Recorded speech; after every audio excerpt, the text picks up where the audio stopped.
Muy buenos días a todos. Bueno, yo traigo para presentar un ejercicio medio curioso. Quizás un poco de arqueología, siendo un poquito aquí, digo, intentando hacer un chascarrillo para que se me quiten los nervios, ¿no? Es un poquito de arqueología en sociología computacional, porque les traigo el caso de un fósil, un verdadero fósil, que yo juzgo que es un ejercicio temprano de sociología computacional. Primero le llamé criptosociología porque realmente esa sociología computacional aparece ahí, a mi juicio, ya veremos a ver qué opinión les merece a ustedes, pero aparece ahí como algo encubierto en el momento en que se desarrolla. Es decir, que cuando lo desarrollé no sabía que era sociología computacional. Y a la luz de una reflexión, digamos, contemporánea, es que de alguna manera me he percatado de ello, ¿no? Aquí quiero recordar algunas palabras que teníamos en aquel tiempo el doctor Enrique Campos López, ya afinado, y su servidor cuando discutíamos modelos. La cosa era de preguntarnos, ¿cómo supe lo que pensé cuando me di cuenta de lo que estoy modelando? Y era una pregunta tipo como un koan o una especie de pregunta provocadora para movernos hacia la reflexión sobre la naturaleza de la modelación. Y bueno, he percibido en las discusiones que me han precedido que creo que tenemos un conocimiento muy profundo, muy amplio sobre lo que es computacional en sociología computacional, pero creo que le debemos a la sociología computacional una reflexión profunda sobre precisamente lo que es la sociología. Y bueno, esa va a ser la excusa para mi presentación. Nada más aquí me pediría un poquito de retroalimentación. ¿Se me está escuchando? Porque yo estoy casi que a ciegas, ¿no? Sí, sí se escucha muy bien. Perfecto. ¿Podemos pasar a la primera diapositiva? ¿A la segunda?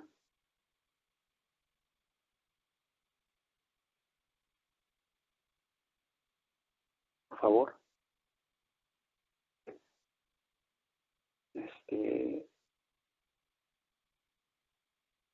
Bueno, no sé si esté percibiendo yo con retraso desde el Facebook. Ya aparece ahí. Lo primero que quería presentar era un pequeño clip con un código fuente un poquito profuso, son unas 700 líneas de código escrito en Pascal, ¿verdad? Escrito en lenguaje de Turbo Pascal, en una computadora XT, PC AT, la primera generación de computadoras de escritorio que surge de IBM, que se populariza, ¿no? Y en aquel antediluviano Pascal escribí ese código que usa como metáfora la simulación o la pretensión de simular de alguna manera la forma en que los organismos que participan en una red trófica, ¿verdad?, en una pirámide alimenticia, buscan y consiguen energía. De ahí el adjetivo de modelo logístico, en el sentido de que se abastecen de una manera, digamos, estratégica de energía. Esto es como una mirada, digamos, desde la ecología a este modelo, que poco a poco irá transmutándose en una mirada desde la sociología al mismo modelo, ¿no? Por ahí es un clip muy cortito, se despliega el código.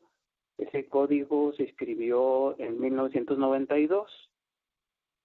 Coincide con algunos desarrollos que emergen por la misma época por parte de el Sierra Club y otros que ahorita voy a mencionar, ¿verdad? Por lo cual se juzga esto como un ejemplo, digamos, temprano en este tipo de desarrollos.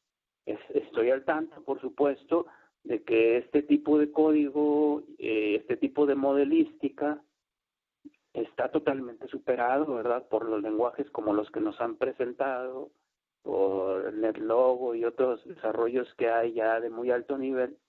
No es la pretensión aquí clamar este vanguardismo, ¿verdad?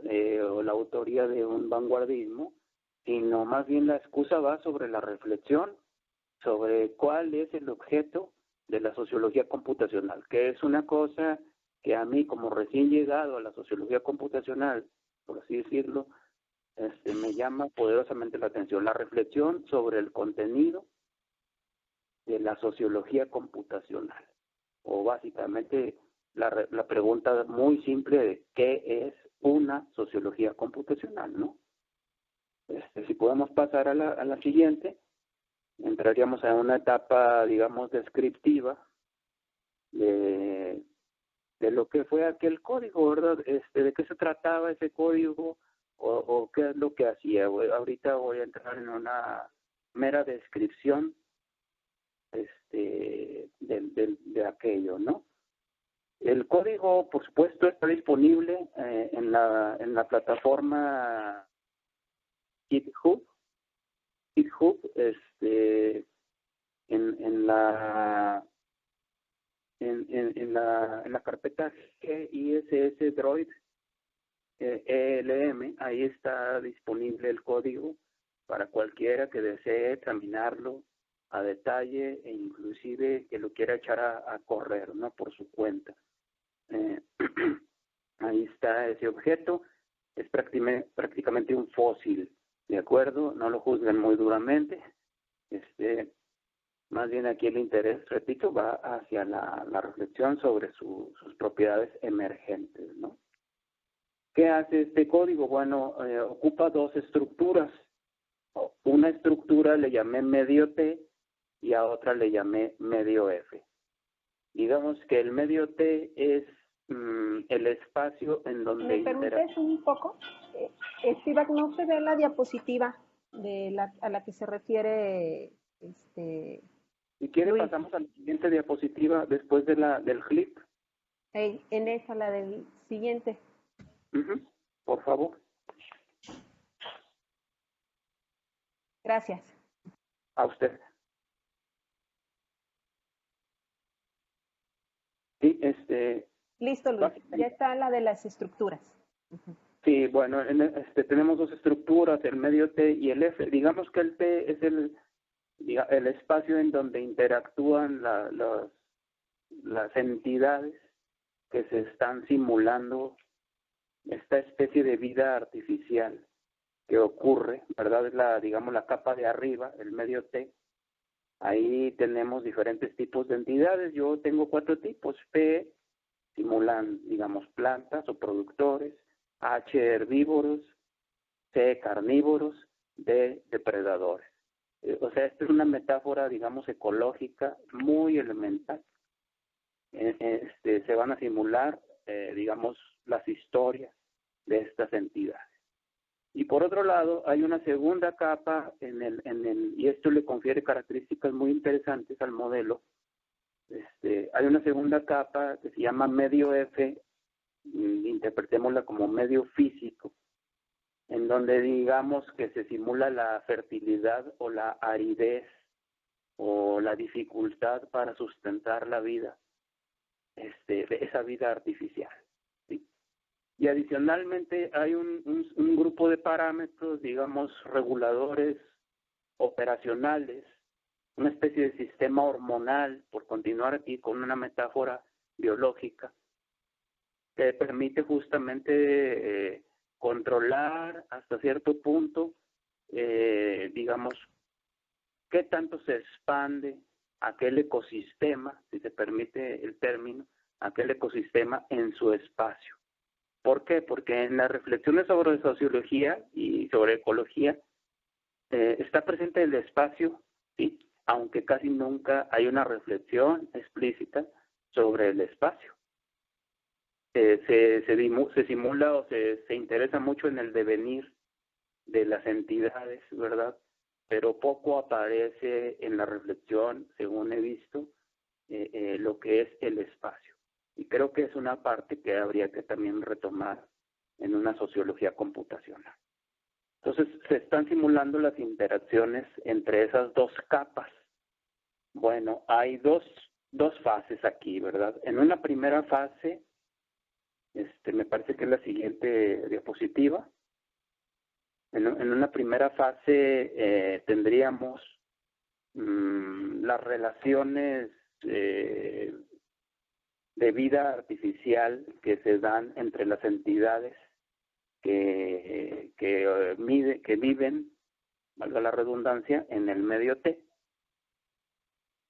Se simulan toda una serie de relaciones: nacimiento, crecimiento, muerte, reproducción y ganancia o pérdida de energía. ¿Sí? Ahí aparece el objeto que denomino ser T o entidad T, ¿verdad? Tiene una serie de atributos: su tipo, su coeficiente de metabolismo, su coeficiente de movilidad, su coeficiente de reproducción, su edad y su estatus, ¿verdad? Su estatus es el importante porque nos dice si está vivo o no. Entonces aquí, aunque todavía el paradigma de la programación orientada a objetos no aparecía en la ciencia computacional o era incipiente, aquí ya aparece un paradigma de programación orientada a objetos al definir ese objeto o entidad T. Es un objeto que tiene atributos y esos atributos le van a permitir, digamos, comportarse de una manera específica dentro de aquel ecosistema artificial, ¿verdad?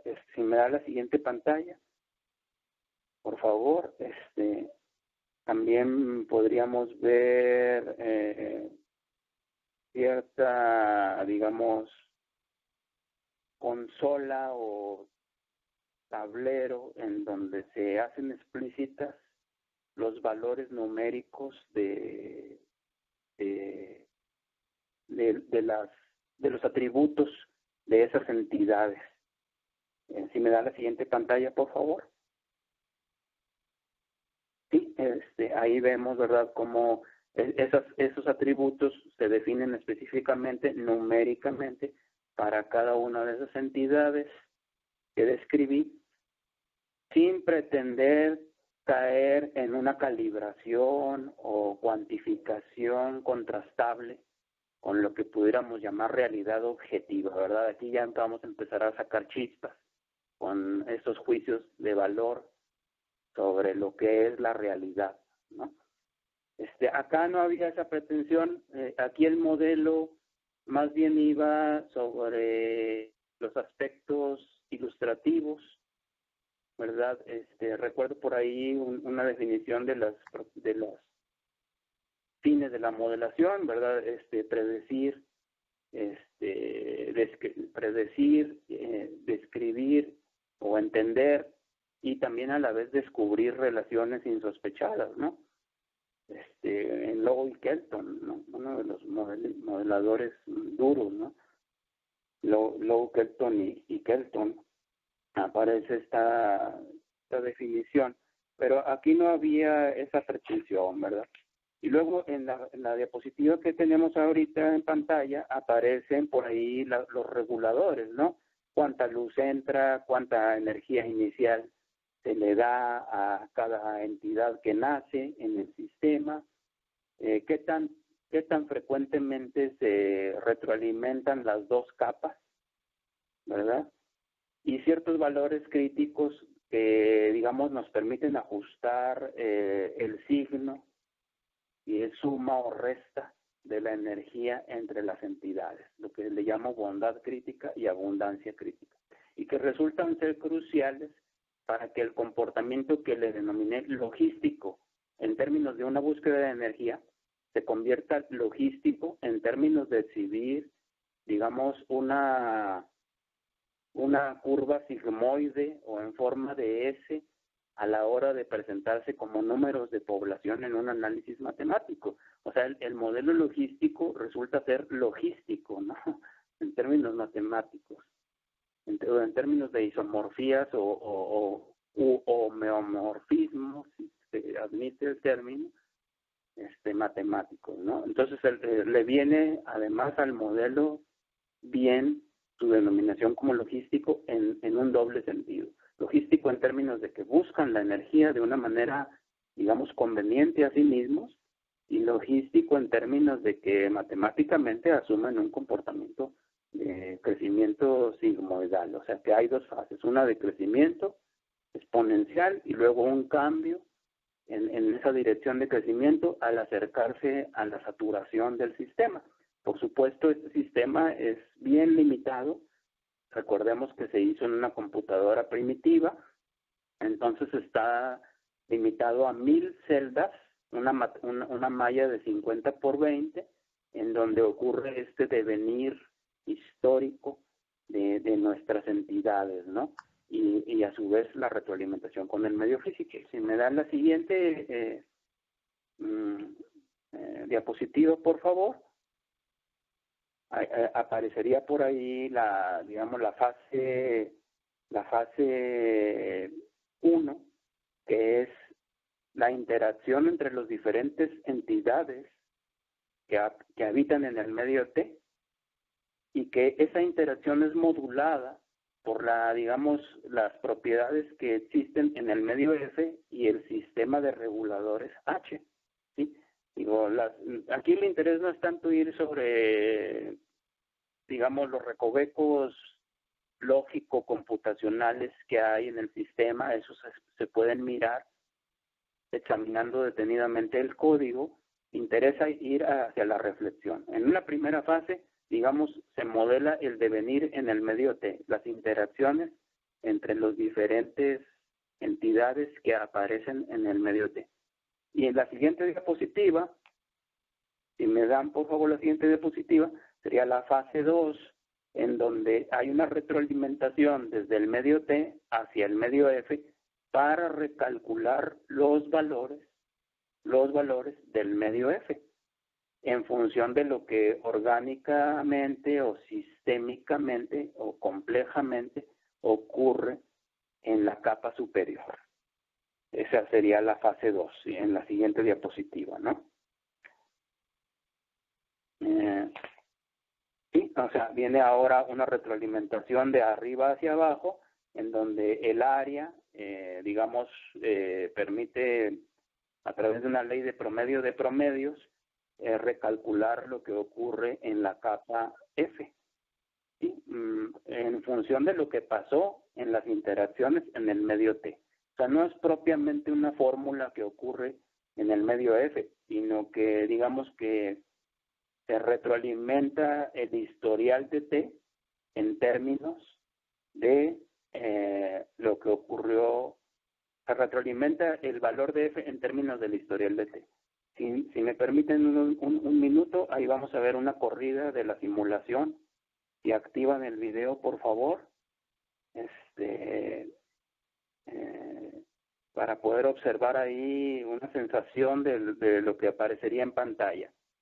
Aquí haciendo hincapié en que aquí tuvimos que programar todo, ¿verdad? La interfase gráfica de usuario, las ecuaciones de intercambio, las relaciones entre las diferentes subrutinas, y lo que es la observación de sí mismo del sistema. Entonces aquí ya entrando a aspectos de sociología entendida como una comunicación, como una comunicación entre entidades que se relacionan.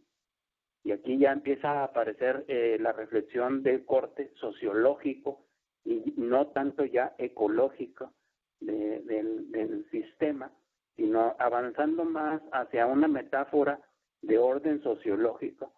Podríamos entender la sociología como una comunicación entre entidades, como intercambios de información o relaciones comunicativas entre entidades. Esto viéndolo desde una sistémica de segunda generación, específicamente desde Luhmann, Niklas Luhmann, ver la sociología como como una comunicación entre entidades, es lo que estamos viendo en pantalla, la comunicación entre entidades de una manera adecuada y un intercambio de códigos. ¿Sí? Entonces ahí vemos una corrida en donde los productores acopian energía, los herbívoros se comen a los productores, los carnívoros se comen a los herbívoros y los depredadores arrasan con todo y poco a poco van, digamos, ahí se ve cómo empiezan a colonizar totalmente las D, el sistema, y entonces aparece por ahí ya un fenómeno de colapso o vaciamiento o reducción total de lo que es el devenir del sistema, ¿no? Vemos ahí cómo las D empiezan a devorar el sistema y luego se empiezan a devorar a sí mismos. Digo, no sé si esta analogía nos llame a algo, ¿verdad? Pero me recuerda muchas cosas que están pasando ahora en el antropoceno, ¿no? Y ahí vemos cómo pues terminan, después de la saturación, aparece lo que pudiéramos llamar muerte sistémica o colapso sistémico, ¿no? Se acaba la simulación. Si me permiten la siguiente pantalla, por favor. Ya entraría en una fase de, ya vimos lo que es descriptivamente el modelo, ¿no? El modelo logístico de un ecosistema. Ahora quisiera ir a lo que le llamaríamos revisita al modelo. ¿Por qué revisita? Porque ahora viene pues la inevitable reinterpretación del significado del modelo a la luz de una visión contemporánea de la sistémica, ¿no? Bueno, en primer lugar, el significado del sistema muta de ser un modelo logístico de un ecosistema a ser un modelo logístico de un ecosistema sociosimbólico. ¿Sí? Entonces aquí ya tenemos un primer corte en términos de que estamos hablando de una dimensión de interacciones ecosistémicas entre entidades simbólicas, ¿verdad? Aquí ya aparece lo que pudiéramos denominar una ecolingüística, ¿no? O sea, la idea de idiomas que coexisten e interactúan en una ecología interlingüística, en un área geográfica determinada, y que lleva a la visión de que el lenguaje tiene una ecología simbólica, ¿no? Entonces aquí nuestro ecosistema se convierte en una ente socio-simbólico, ¿no? Ya avanzando hacia un conjunto de interpretaciones o reinterpretaciones en donde la estructura T almacena el estado de una unidad de información que corresponde a una entidad simbólica del mundo de los intercambios de información en torno a sí mismo, ¿verdad? Y la estructura F genera, digamos, el valor del estado del entorno que se calcula periódicamente en función de su estado y del estado de la matriz T, ¿verdad? Ya como un factor emergente, y donde el conjunto H, aquel conjunto de hormonas numéricas, regula la rigidez del sistema, la velocidad en que se dispersa la información y la cantidad de información disponible, ¿verdad? Vemos que en experimentos con el modelo, conjuntos de valores bajos, numéricamente bajos, tienden a formar islas y parches insostenibles, como digamos una alta aridez ecosistémica, mientras que valores altos del conjunto H conducen a un florecimiento o explosión de los códigos de información en el tablero, ¿verdad? Entonces, digamos que es justamente este sistema hormonal regula la aceleración de los flujos en el modelo, ¿no? ¿Verdad? Entonces, ya pasando a aspectos de lo que es la observación del sistema, aquí aparece, bueno, la primera cuestión, el sistema se observa a sí mismo porque estas pantallas, estas interfaces gráficas que como las que desplegué en el clip, pues no es más que el sistema observando el estado de sus propias variables y representándolas gráficamente, ¿sí? Pero ya contemporáneamente tuve que agregarle módulos de observación al sistema para observar la observación. Entonces aparece una cibernética de segundo orden en este ejercicio de sociología computacional. ¿Por qué? Porque me veo obligado a comprender qué es lo que el sistema está observando. O sea, necesito observar la observación. Pues con justicia pudiéramos llamarle a esto una cibernética de segundo orden, que es la pantalla que aparece por ahí, pues, en donde vemos un primer tipo de patrón. El patrón, digamos, de crecimiento hasta la saturación, en donde aparece esa típica curva sigmoide o en forma de S, ¿verdad? Y las gráficas de colores que aparecen a un lado son correspondientemente la del centro, la matriz H, y la de la orilla derecha, la matriz T. Digamos, el espacio, digamos, el aura, le llamé así aura, y ahorita esa va a ser una discusión, a lo que pasa en la matriz H y digamos el espacio geográfico en donde ocurre el devenir de las entidades T, que es digamos la pantalla color rojo. Al inicio de la simulación observamos que la matriz H tiene una distribución aleatoria, es decir, uniforme 0,1, para decirlo en términos de estadística matemática formal. Su distribución es uniforme 0,1. Mientras que en la matriz T aparecen dos circulitos, que es los dos grupos de entidades que habitan ahí en las condiciones iniciales. Después de un número alto de ciclos, alto para la época, que son 5 épocas de 30.000 miliciclos, en donde en cada ciclo corresponde a 1.000 miliciclos, es, digamos, el procesamiento de un tablero en promedio. Entonces, cada época corresponde a 30 tableros procesados en forma completa. Después de 5 épocas de 30 tableros, vemos el estado final, en donde aparece en verde. Si me regresan a la anterior, por favor, todavía no la estaba describiendo todavía la anterior. Por favor, si me regresan a la pantalla anterior, observamos el crecimiento logístico y una saturación del sistema. Y lo que le pasa a la matriz H es que se convierte en lo que sería la ley del valor medio, ¿no? O sea, un promedio de promedio de promedio de promedio de promedio. Estamos observando una distribución normal 0,1, básicamente. Y de hecho, o sea, normal 0,1, o sea, varianza 0 y media 1, ¿no? O sea, todos los valores de la matriz tienden en el estado saturado al valor 1. Por eso está toda en verde, ¿no? Como diciendo, la vida está en su apogeo, es un estado clímax del sistema. Los nuevos nacimientos, el sistema no sigue simulando, aunque esté saturado. Observamos aquella ley que nos dice que en su valor de saturación la tasa de nacimiento igual a la tasa de muerte. Entonces las celdas que se van desocupando van siendo ocupadas inmediatamente por entidades, digamos, jóvenes, ¿no? Entonces hay un cambio, digamos, en lo que es observable, en lo que sería la pirámide de distribución de edades, que no la estoy mapeando, pero pudiera ser un ejercicio interesante.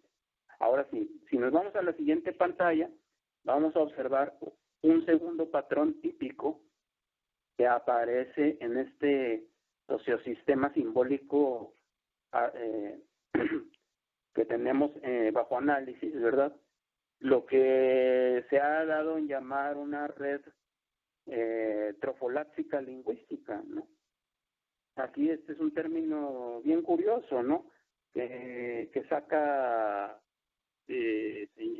Varela, ¿no? Digo, Maturana, ¿no? A ver, ya se me hizo bolas ahí la cosa. No me acuerdo si fue Varela, Maturana o los dos, pero que refiere la siguiente pantalla a lo que es la trofolaxis, ¿no? O sea, la comunicación bioquímica de especies no humanas, ¿no? Pero ya si la llevamos a una metáfora lingüística, una red trofoláxica lingüística, refiere al uso de o la aparición de una red de coordinaciones recursivas, entrecruzadas, de coordinaciones consensuales, de acciones, ¿verdad?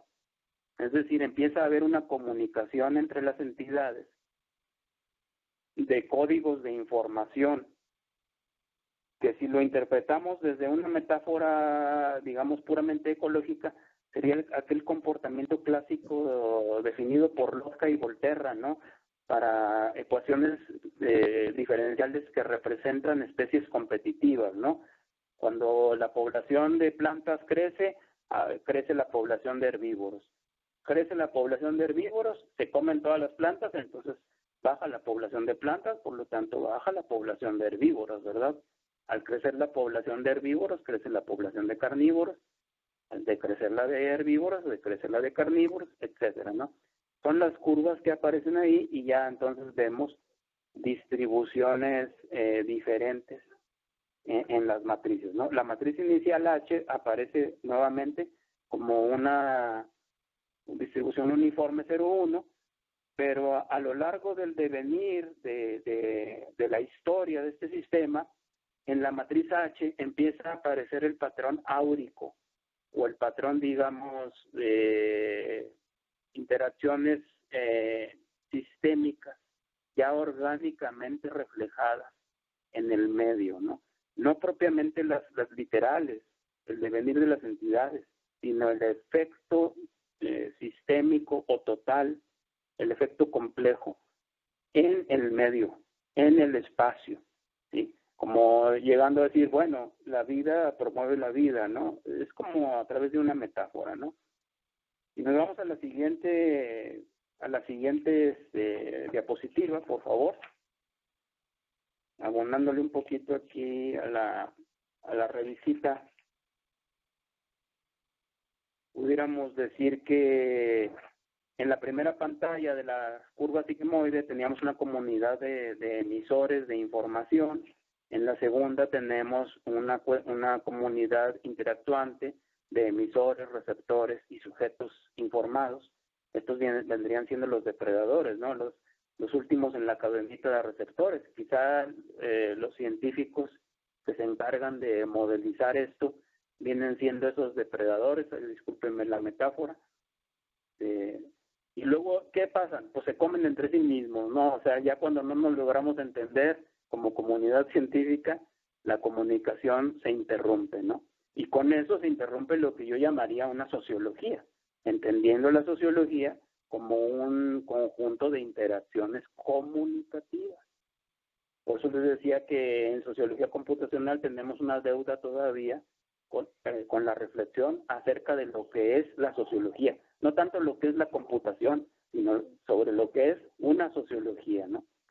Bueno, y si nos vamos al tercer tipo genérico, pues aparece el colapso, ¿no? O sea, hay emisores y hay gente que consume la información, y una vez que esa información se ha consumido, se interrumpe totalmente la comunicación.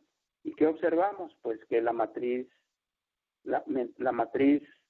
en T se vacía, se queda en rojo, y en la matriz H pues queda, digamos, cierta huella, me atrevería a llamarle térmica en términos metafóricos, de que ahí hubo vida, más sin embargo ya no la hay, ¿no? O sea, hubo cierto registro de lo que pasó.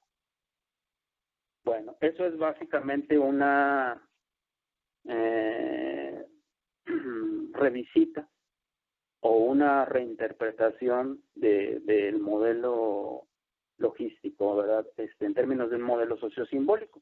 Iríamos a lo que sería la parte de reflexión. Si ya me dan la siguiente pantalla, por favor.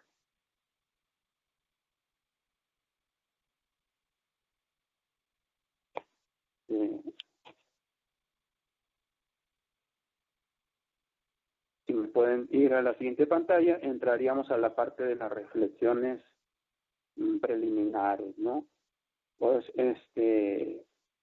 podríamos decir que metafóricamente que el estrato T es la estructura de datos que define la semiósfera, o sea, el espacio donde se establece el sentido de las comunicaciones que acoplan la información, ¿verdad?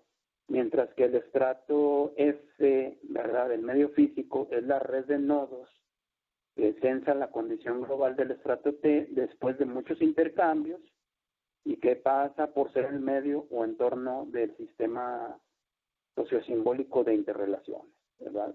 Autodistribuido ecológicamente, de acuerdo a reglas operativas que están programadas en el sistema, de lo que sería la trofolapsis lingüística, que le es propia, ¿no?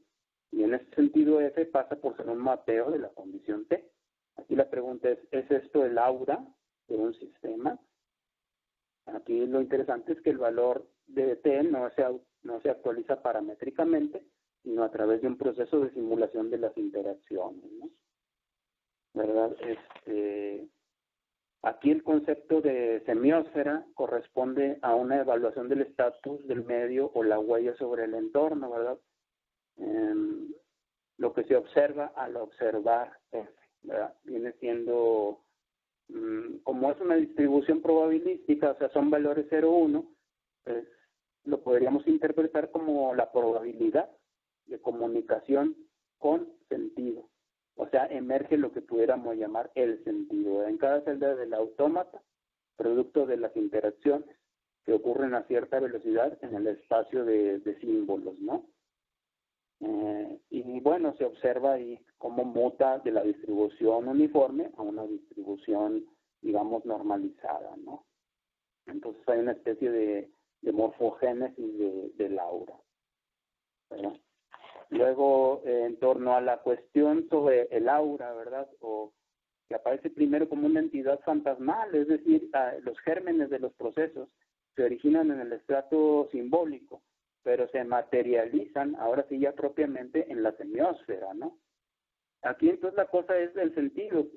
Hace rato se hablaba pues del positivismo, ¿no? Y yo me lo llevaría más la discusión hacia lo que pudiéramos llamar univocidad y equivocidad, o sea, con lo que es la hermenéutica analógica de Beuchot, ¿no?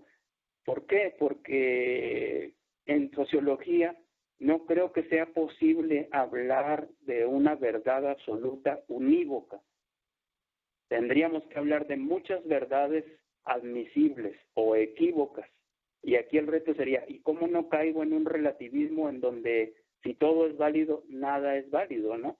Y creo que eso lo ha resuelto muy bien Beuchot con su llamada hermenéutica analógica, ¿no? Que trata de encontrar el sentido de la equivocidad o cómo podemos entendernos entre diferentes culturas o entre diferentes especies, porque ese sería un reto que aquí yo lo dejo para la reflexión, ¿no? ¿Cómo vamos a hacerle en sociología para hablar de ciencia si estamos hablando, por ejemplo, de relaciones entre diferentes, ¿no? ¿Sí? Y entonces no podemos hablar de una verdad objetiva de inicio, ¿no? Bueno, y eso sería algo que va a merecer bastante discusión, yo creo, en la sociología y en la sociología computacional. ¿Cómo nos vamos a hacer para poner de acuerdo sobre qué es una verdad y las diferentes verdades que negociamos o admitimos? Cómo las congeniamos o cómo las aceptamos, aunque sea de manera provisional, para ir construyendo un mundo en donde podamos convivir, ¿no? Un mundo ecuménico, ¿no? Finalmente es una bola y entonces lo crucial es cómo nos vamos a relacionar entre todos, ¿no? Y siento yo que una discusión en sociología tendría que ir por allá. Muchas veces se me ha insistido como matemático que matematice la sociología, pero yo pienso que no, que la sociología debe de encontrar categorías propias para expresar los fenómenos complejos. Creo que eso es lo que sería ser marxista en sociología, o sea, encontrar categorías cruciales para describir una realidad crítica en la que estamos, ¿no? Y bueno, ya yendo a la parte final, nada más subrayar un poquito el hecho de que este modelo, yo lo categorizo como un modelo temprano de sociología computacional. ¿Por qué? Pues porque si la sociología computacional, atreviéndome aquí a dar una definición, es la simulación de intercambios de información entre entidades coexistentes en un espacio simbólico predefinido, ¿verdad? Pero observados desde una segunda capa, donde aparece un mapeo o modelización de esas relaciones observadas, o sea, lo que pudiéramos llamar el sentido. Entonces, desde un pensamiento moderno de sistemas, de segunda generación, me parece aquí que lo que tenemos es un ejemplo de socioecología computacional, nada más que yo no lo sabía cuando lo hice en el 92, ¿verdad? Hay un artículo de Varela, Maturana y Uribe del 74, en donde describen la vida sintética, teselaciones, concatenaciones, etcétera, ¿verdad? Y que después es retomado por Varela y McMullin hasta 1997, ¿verdad? O redescubierto o revisitado hasta el 97. Estoy hablando de que este modelo aparece en el 92, 5 años antes de los ejercicios en el Instituto Santa Fe. Pues creo que al menos merece la descripción como un ejemplo temprano de sociología computacional. Y bueno, ya como colofón dicen, pues el modelo, hay muchos modelos y el que sirve, y hay unos que sirven, ¿verdad? Quizá la única utilidad de este modelo aquí al cauce, aparte de ser un juguetito, es el hecho de que sirva para provocar una reflexión en torno a la naturaleza de la sociología computacional. Muchísimas gracias.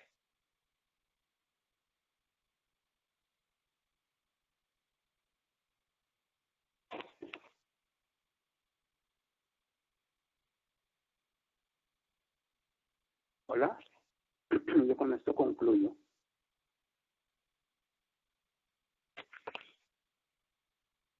Hola, ¿me escuchan? Sí, muy te bien. escuchamos. Sí, estamos escuchando. Sí, muy bien, Luis. Gracias. Muchas gracias Sí. por tu presentación. Abriríamos a preguntas. Sí.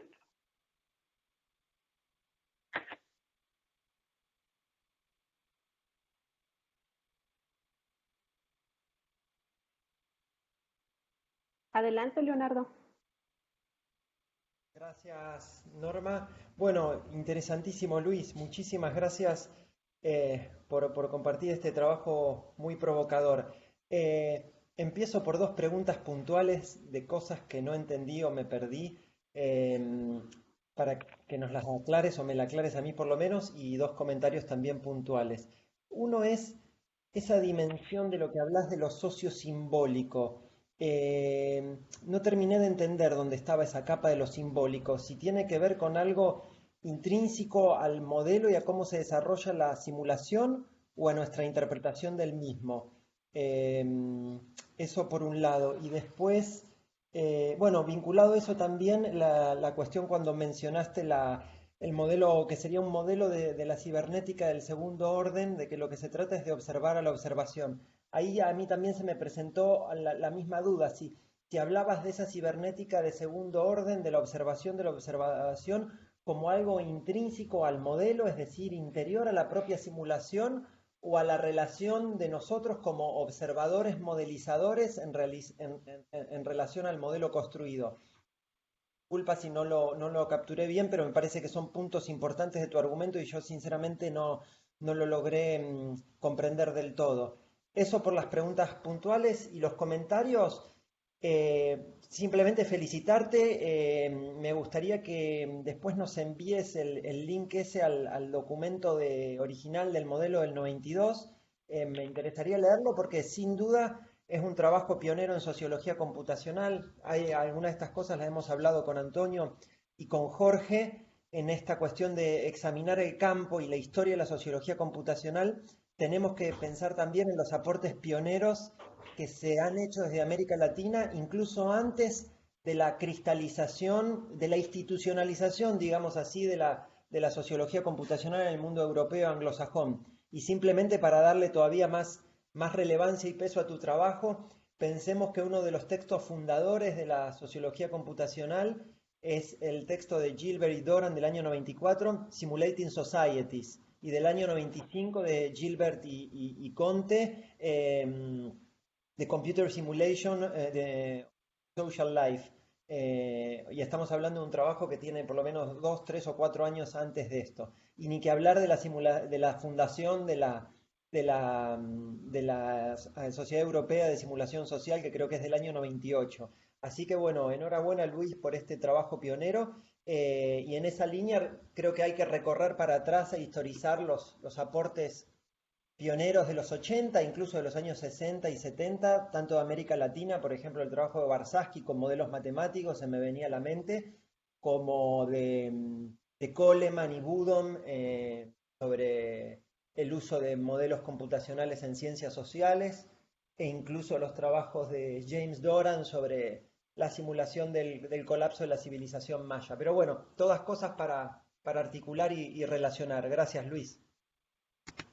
Okay. Bueno, gracias, Leonardo. Sí, bueno, voy a empezar al revés, ¿no? Sí hay trabajos interesantes por la época, ¿no? Pero creo que sí hay cierto grado de, digamos, avance o al menos sintonía con el espíritu de los tiempos en este trabajo, ¿verdad? Sí, bueno, el link, el código está ahí en el repositorio GitHub y va también en el libro que va a salir aquí del simposio. Ahí va a estar la información, ¿sí? Bueno, retomando las preguntas, lo sociosimbólico, ¿qué es? ¿Dónde aparece? Bueno, lo sociosimbólico, ¿verdad? Refiere a una dimensión de interacciones entre entidades simbólicas, ¿sí? O sea, y es eso lo que está pasando ahí en el modelo, pues, o sea, que aunque yo les llamé animales, ¿verdad? Plantas y animales, en realidad son tan solo símbolos, ¿no? Símbolos que se están relacionando comunicativamente, o sea, intercambiando información de acuerdo a cierto conjunto de reglas, y eso es lo que permite de alguna manera, a partir de una referencia de Stephenson y Phil, 2014, la cuestión de lo que es una ecología simbólica, ¿no? Una dimensión de interacciones, ecosistemas entre entidades simbólicas. Eso está ahí apareciendo en el sistema como tal, aunque su reinterpretación es contemporánea, ¿verdad? Vamos, yo lo diseñé con una metáfora ecológica, pero ahora en el siglo XXI lo reinterpreto como una metáfora sociológica. ¿Sí? En cuanto a la cibernética de segundo orden, eso es algo ya totalmente moderno. Bueno, hay que decirlo. Primero, el sistema, para poder aparecer como tal, o sea, las pantallas que vimos, en donde aparecen las entidades interactuando, eso no es más que el sistema observándose a sí mismo. O sea, son los observadores que yo como programador le construí al sistema para que se monitoreara y desplegara esa información en pantalla a través de la interfase gráfica, ¿sí? Pero luego viene una etapa moderna, o sea, ahora que lo estoy revisitando, en donde yo tengo que observar la observación, es decir, y eso ya ocurre en un post-proceso. Es decir, yo le construí modernamente otro observador al sistema para recoger el estado de esas matrices T y H y poderlas en un postproceso analizar, es decir, hacer las curvas y los mapeos que estuve desplegando como comportamiento. Esos yo no los tenía en el 92. Sí. Entonces, la observación de segundo orden, la reinterpretación que organiza el contenido de las observaciones de primer orden, ya es algo moderno. ¿De acuerdo?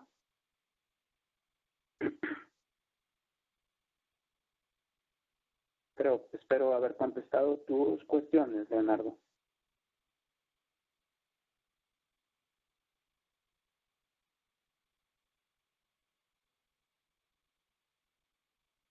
Leonardo nos está escuchando por Facebook, por eso hay un desfase de como de 1 minuto. Sí, sí. De acuerdo. Ujú. Ojalá haya contestado. Bueno, ¿Alguna otra abonando, pregunta para Luis? Perdón, ¿a quién interrumpí?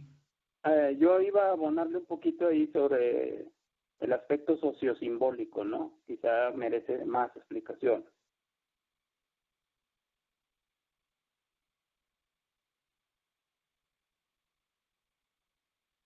Sí, adelante, Luis.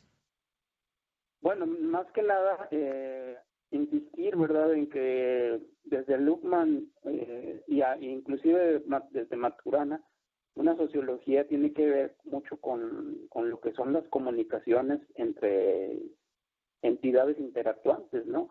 Sean simbólicas o sean, digamos, entre comillas, reales, ¿no? Y entonces, en ese sentido, se da también una sociología, ¿no? En el hecho de que hay un intercambio de información de acuerdo a reglas adecuadas establecidas entre las entidades interactuantes, ¿no? Más que nada por ahí.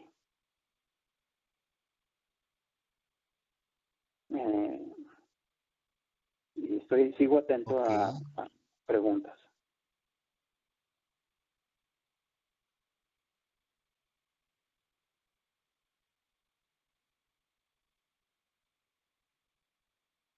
Bueno, para mí es un ejemplo muy interesante. Ah, perdón, Mayra, adelante. Nada más una cuestión. Ahorita que manejaba Maturana y Varela, que vi que puso una bibliografía sobre la autopoiesis, a mí me llamó mucho la atención un investigador que es matemático, pero que tuvo que meterse en la parte filosófica, porque comentan que la autopoiesis desde un punto de vista modélico es una cosa y desde un punto de vista conceptual es otra. Entonces mi pregunta es, bueno, en ese sentido, ¿considera usted que si se tiene que replantear o cuáles serían las estrategias para poder nosotros compartir esa parte sobre lo que interpretamos desde un punto de vista de la modelación y por otra la epistemología o conceptual? Sí, bueno, sí estoy al tanto de esa controversia sobre la autopoiesis, ¿no? O sea, para los más duros, como Maturana, me parece que fue quien desafía ese concepto, digamos, su extrapolación a la sociología, eh, porque para él es, digamos, autoorganización de la célula, ¿no?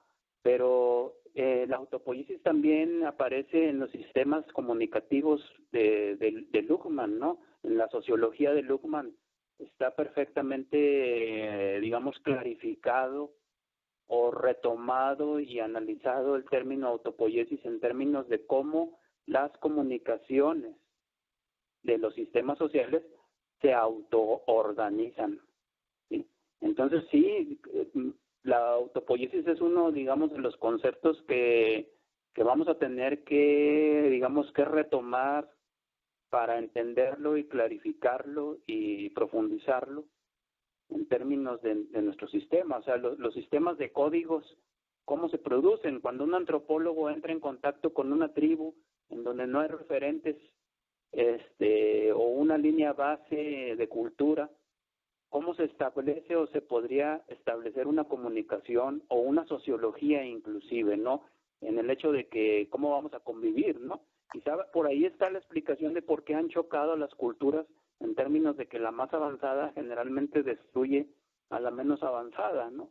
En vez de ocurrir, digamos, un respeto o un aprecio o revaloración de lo que ocurre, ¿no? Quizá no está ocurriendo esa autopoiesis, pero lo dejo en que es un concepto que considero válido desde Luhmann en sociología, pese a que a Maturana no le guste, y que hay que explorar, hay que entender y profundizar como autoorganización de las comunicaciones.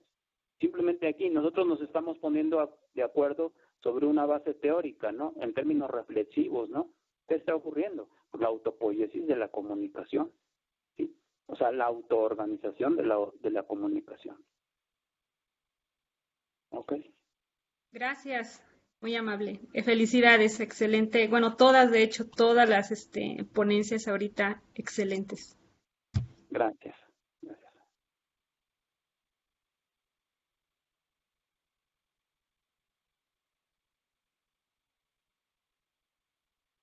No sé si tengan alguna otra pregunta. Sigo atento. Creo que no. Ok, se Creo que el quedaron muy público ya se callados todos. cansó. Nos quedamos muy callados, sí, Luis, nos quedamos muy callados. Solo comentar que en Facebook, aunque somos poquitos, pero hay está Bolivia y Colombia presente. Entonces, para hacer un primer simposio, yo creo que vamos muy bien. Y ser nuestro primer día de charlas. Sí, será el primer día de charlas. Bueno, yo me atrevería con esto a convocarlos para la siguiente sesión, que sería el día de mañana a las 10 de la mañana.